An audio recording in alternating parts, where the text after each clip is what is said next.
Quand Antoine publia son annonce, il n'attendait rien de particulier. Il avait simplement besoin de partager son loyer, et l'idée de cohabiter ne l'effrayait pas. Le grand appartement, hérité de ses parents décédés quelques années plus tôt, était trop vaste pour un homme seul. Il avait toujours vécu dans le silence, ses jours étaient faits de métro, de chiffres, de mets, de plats réchauffés, et de solitude parfaitement ordonnée. Il se croyait discret, invisible même, et ça lui convenait. Mais lorsque Laura arriva pour visiter la chambre, quelque chose, immédiatement, glissa. Elle portait un manteau beige qui semblait trop fin pour la saison, un foulard noir noué avec une précision presque ancienne, et des yeux qui fixaient sans jamais reculer. Elle parla peu, demanda seulement s'il y avait une serrure à la porte, s'il faisait souvent du bruit, et si elle pouvait repeindre un mur. Elle n'avait pas de meubles, juste une valise à roulettes trop petite pour contenir une vie entière. Antoine ne sut jamais pourquoi il accepta si vite. Les premières semaines furent simples. Laura restait dans sa chambre. Il ne la voyait que par éclats, une tasse laissée dans l'évier, une serviette sur le radiateur, une paire de bottes retournées dans l'entrée. Elle parlait peu, mais quand elle le faisait, sa voix était calme, presque lente, comme si chaque mot avait été sélectionné à l'avance. Antoine trouvait sa présence apaisante.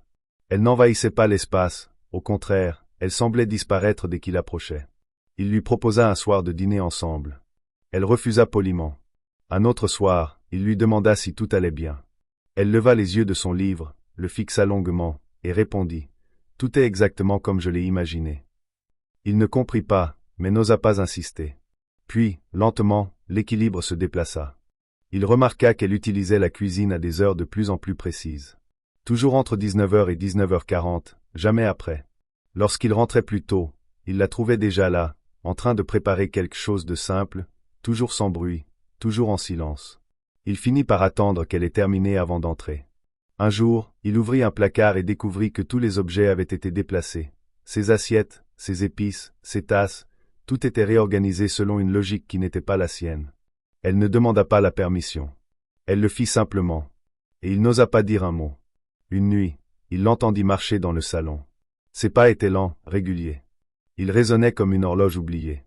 Il se leva pour voir ce qu'elle faisait, mais lorsqu'il ouvrit la porte de sa chambre, il la trouva déjà immobile, les yeux posés sur lui, comme si elle l'attendait. Elle ne dit rien. Et lui, stupide, bredouilla un mensonge qu'il avait soif, qu'il cherchait ses clés. Elle ne répondit pas, ne cligna même pas des yeux. Puis elle retourna dans sa chambre. Il referma la porte, tremblant. Il aurait pu lui demander de partir. Il aurait pu reprendre le contrôle. Mais quelque chose en lui avait déjà cédé, quelque chose de si discret qu'il ne s'en rendit pas compte. Il commença à éviter de sortir de sa chambre quand elle était dans l'appartement. Il écoutait les bruits de ses pas, la respiration à travers la cloison, l'écho de ses mouvements. Il vivait selon son rythme. Il n'allumait plus la télé, n'écoutait plus de musique. Il attendait simplement qu'elle soit sortie pour exister à nouveau. Puis elle s'installa dans le salon. Elle y posa une lampe à pied, un plaid, un livre toujours ouvert à la même page. Un jour, il entra et la vit assise sur le canapé, jambes croisées, une tasse de thé entre les mains. Elle le regarda, puis dit « Tu veux t'asseoir ?» Il obéit. Elle ne dit rien d'autre. Ils restèrent là, en silence. Lui, tendu comme un enfant convoqué par une maîtresse. Elle, parfaitement détendue. Puis elle dit « Tu peux me lire ce passage ?» en lui tendant le livre. Il prit l'ouvrage et lut. Sa voix tremblait. Il lisait des mots qu'il ne comprenait pas, des phrases abstraites sur le contrôle, la soumission, le pouvoir invisible. Quand il eut fini, elle sourit légèrement et dit simplement « Merci ». Puis elle se leva et sortit. Il resta là, seul, encore assis, incapable de se relever. Les jours suivants, elle répéta ce rituel. Chaque soir, à la même heure, elle l'invitait à lire. Jamais le même passage. Toujours dans le même ton. Elle ne le regardait pas pendant qu'il lisait, mais il sentait son attention peser sur lui, comme une main invisible posée sur sa nuque. Un soir, elle le fit s'asseoir à ses pieds. Il ne protesta pas. Elle posa son livre sur ses genoux, le feuilleta, puis le lui tendit. Il lut, agenouillé, le regard rivé au texte. Elle caressa distraitement ses cheveux pendant qu'il parlait. Ce fut ce soir-là qu'il comprit. Elle ne vivait plus dans son appartement. C'était lui qui vivait dans le sien. Le lendemain matin, Antoine se leva tard. Son corps semblait lourd, engourdi, comme si la nuit l'avait aspiré au fond de quelque chose. Il tendit l'oreille. Silence. Aucun bruit de pas, aucune tasse posée sur l'évier, aucune respiration au-delà des murs. Laura était sortie. Il en profita pour aller à la cuisine, boire un café, respirer. Il pensait à la veille, à cette main sur ses cheveux, à sa voix douce qui dictait sans rien ordonner. Elle n'avait jamais élevé le ton, jamais exigé. Elle n'en avait pas eu besoin. Tout dans son attitude portait la marque d'une évidence tranquille. Elle ne forçait rien, elle permettait. Et c'était pire. Bien pire. Il se jura de reprendre le contrôle. De lui parler. De lui dire que c'était chez lui, que les choses devaient revenir comme avant. Il se répéta ces phrases tout en nettoyant la table, en rangeant les tasses, en inspectant son propre appartement comme s'il y avait été relégué. Mais lorsqu'elle rentra, en fin d'après-midi, un sac à la main et le visage fermé, il sentit tout son courage se dissoudre. Elle s'arrêta devant lui. Il baissa les yeux sans même s'en rendre compte. Elle passa, sans un mot, et il s'écarta, comme on s'écarte dans un couloir étroit pour laisser passer une souveraine. Ce soir-là, elle ne l'invita pas à lire. Elle ne lui adressa même pas un regard. Elle resta dans le salon, seule, la lumière tamisée, le livre ouvert, les jambes repliées sur le canapé. Antoine resta dans sa chambre, éveillé, fébrile, envahi d'un manque absurde. Il se sentait puni sans savoir pourquoi. Privé de sa présence comme d'un privilège qu'il n'avait pas su mériter.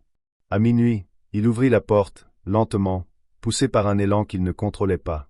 Elle était toujours là, dans le salon, immobile, les yeux fermés. Il s'approcha à pas lents. Elle n'ouvrit pas les yeux, mais dit simplement, à genoux.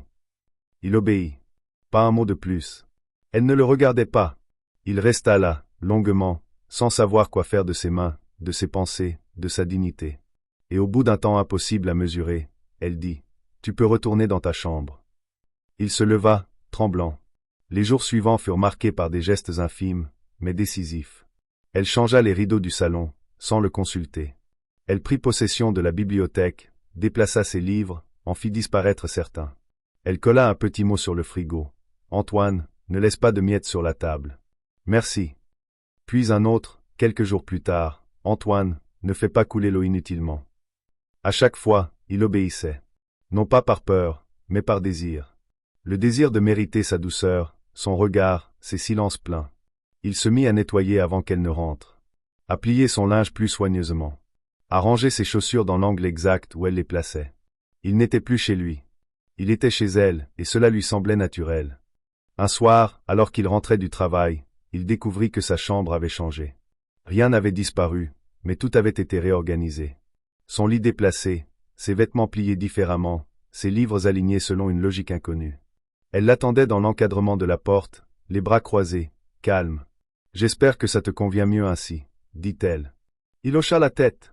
Il voulut demander, « Tu es entré dans ma chambre ?» Mais la phrase mourut avant d'atteindre ses lèvres. Il n'était plus question de poser des limites. Il n'y en avait plus.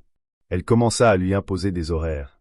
Subtilement. « Tu ne devrais pas dîner si tard, ça perturbe le sommeil. » Puis, « Pourquoi tu rentres si tard?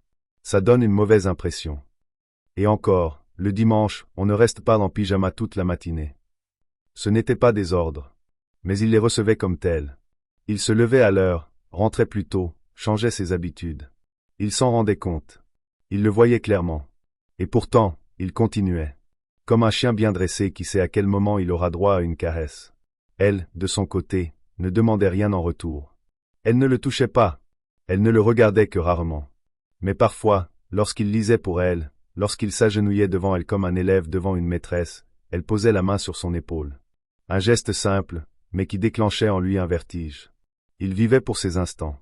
Une nuit, elle entra dans sa chambre. Sans prévenir. Sans frapper. Il s'était couché tôt, exténué. Elle alluma la lumière. Il se redressa brusquement. Elle s'approcha, s'assit sur le bord du lit. « Tu dors mal ces derniers temps, » dit-elle. Il hocha la tête. Elle le fixa longuement, puis tendit la main vers son visage. « Tu penses trop. Laisse-moi t'apprendre à t'abandonner. » Il ferma les yeux. Elle le fit s'allonger, le guida par la voix, le fit respirer lentement, profondément. Il sentit ses doigts glisser sur sa tempe, sa nuque, ses cheveux. Et pour la première fois depuis des semaines, il sombra dans un sommeil absolu. Quand il se réveilla, elle n'était plus là. Mais l'empreinte de sa main, elle, semblait encore posée sur lui.